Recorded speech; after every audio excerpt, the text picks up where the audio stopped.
So this is my presentation talking about the revisions and rationale regarding our unit assessment or our unit that we created. So to start, we'll talk about the tasks yielding appropriate evidence.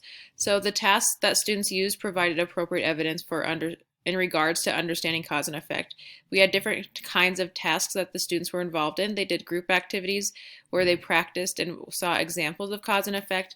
Mentor text was used to provide literature support, so that's the one where I read it aloud and shared examples in real time.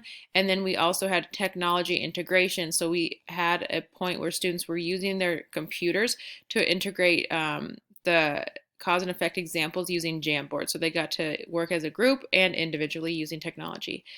We also scaffolded activities. So at first we found the cause and effect in sentences to make it simple. And then we found cause and effects in paragraphs and articles. So we started small and then went up from there. And then we reviewed the activities to clarify questions and correct mistakes. So we scaffolded it throughout the unit. The tasks involving complex and authentic applications. So the tasks involved a couple of real world examples, but in my opinion, they could have been more applicable. So we integrated videos to show examples that were not available in the classroom. It was important that the videos were simple so as not to cause cognitive overload, because that's important to not overload this child's brain when they're learning. We also had students practice reading skills and looking for cause and effect in literature, so they actually read firsthand and looked for the cause and effect. Then we also, as a class or as a group, brainstormed how cause and effect is evident in real life or day-to-day activities, so it could be more applicable to what they're doing every day.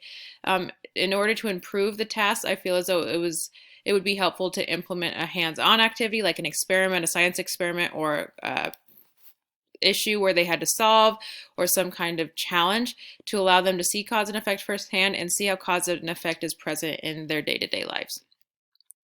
We used a variety of assessment formats. We used informal assessments to guide, and I also took some anecdotal notes about students' responses and the involvement.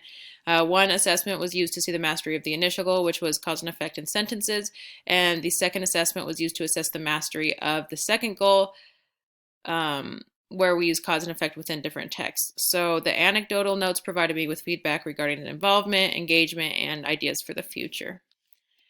Student self-assessment. So students who did not perform well on the test were able to have one-on-one time and reflect with me, but the opportunity was not provided for all students. So that's where I could improve. The student who did not do well met with me. We went over concepts, provided more examples, answered questions, and corrected mistakes. But I could improve this unit by providing time for all students to self-assess and reflect. So we could do something like ticket out the door, allowing students to provide quick feedback where they write it on a sticky note on their way out of class, or they can type it in a chat box or something just to give me feedback on their understanding. You can also incorporate like a self-assessment quiz at the end for them, allowing them to share their feelings about it, if they understood it, the concept, stuff like that.